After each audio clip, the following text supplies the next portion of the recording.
5 tips para hindi ka iwan ng babae. Hindi para kontrolin siya, kundi para mahalin ka niya ng mas matagal at totoo. Makinig ka para malaman mo. Number 1, magkaroon ka ng direksyon sa buhay. Ang babae mas tumatagal sa lalaking may pangarap at ginagawa ang lahat para maabot niya ito. Hindi kailangan mayaman, kailangan may ambisyon at diskarte. Walang mas nakaka-turn off kaysa sa lalaking walang plano. Number 2, iparamdam mong pinapahalagahan mo siya hindi lang sa salita, maging sa gawa. Makinig ka sa partner mo, pakinggan mo siya, alalahanin mo yung mga maliliit na bagay na tungkol sa kanya. Bigyan mo siya ng oras kasi minsan attention lang ang kailangan, hindi perfection. Number 3, maging consistent, hindi lamang sa simula. Maraming lalaki magaling lang talaga sa umpisa, pero ang babae nai-inlove sa consistency, hindi sa effort na panandalian lamang. Pareho ka dapat noong nililigawan mo siya.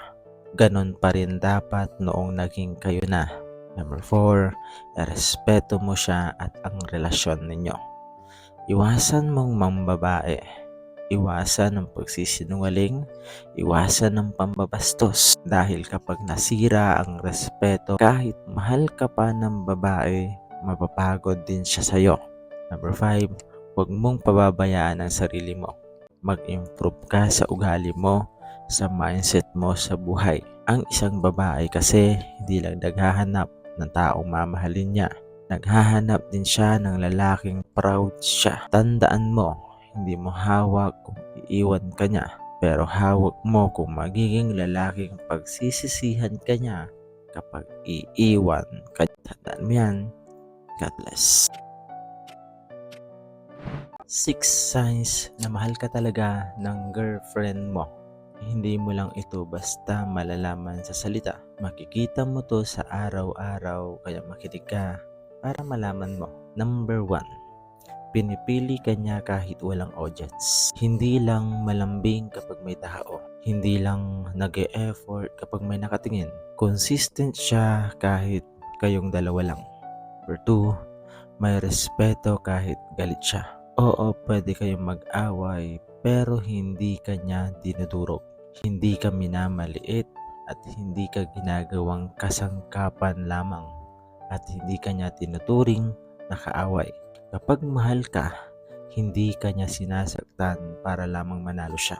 Number 3, sinusuportahan niya ang pag-unlad mo.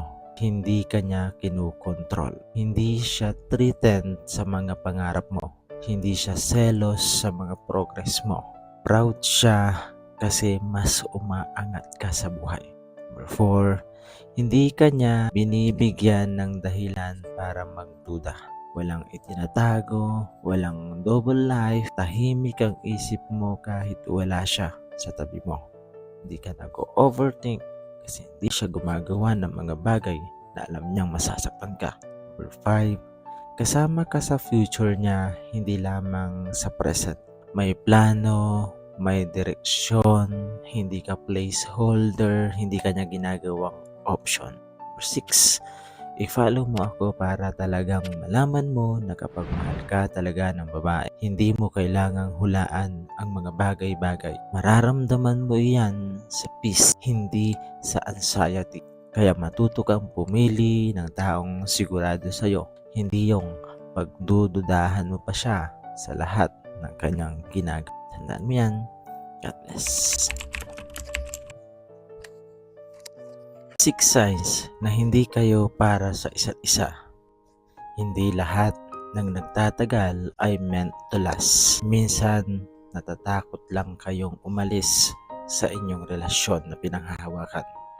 Kaya makinig ka para malaman mo. Number 1, kailangan mong baguhin ang sarili mo para lang mahalin. Kapag hindi ka pwedeng maging ikaw, mauubos ka sa huli. Number 2, magkaiba kayo ng values, hindi lang ugali. Pwede pang ayusin ang ugali pero kapag values na ang pinag-uusapan at hindi natugma, palaging may conflict. Number 3, mas madalas kayong pagod kaysa masaya. Kung pahinga ang hinahanap mo sa isang relasyon pero stress yung nakukuha mo, isa lang ang ibig sabihin nun, may mali na sa inyong relasyon. Number 4, hindi kayo sabay tumingin sa future. Hindi ninyo nakikita ang isa't isa na magkasama hanggang dulo. Ikaw may plano, siya wala. Ayaw kang isama sa lahat ng mga pangarap niya sa buhay. At doon pa lang, malinaw na ang sagot. Number 5, pinipilit nyo na lang dahil sa tagal. Hindi dahil mahal pa, kundi dahil sayang. Pero ang masayang yung oras na ginugugol mo sa maling tao. Hindi lahat ng relasyon dapat ipinaglalaban. Yung iba dapat binibitawan para makahanap ka ng tamang tao. Number 6, i-follow mo ako para hindi ka magkamali ulit at mahanap mo ng tamang tao para sa'yo na inilaan ni Lord. Tandaan mo yan. God bless. Darating talaga yung araw na mag-aaway kayo araw-araw. Darating yung time na puro galit na lang yung naging ibabaw. Minsan, aabot pa sa punto na pareho nyo nang gustong umayaw. Walang intindihan ng side. Walang may gustong magbaba ng pride. Tipong aawayan nyo kahit sobrang liit ng bagay hanggang sa dun na lang kayo nasasanay. Yung tipong kaunting mali lang, automatic, away agad. Ganon yung pakiramdam ng relasyon na sobrang toxic na. Yan yung mga bagay sa relasyon na hindi na pwedeng takasan pa. Lahat kasi ay dumadaan sa ganyan. Wala kasing perpektong relasyon. Lahat ng relasyon ay umaabot sa ganitong punto. Pero ito kasi yung pinupunto ng video na ito. Kapag kasi nag-stay tayo sa isang tao, doon tayo mas natututo.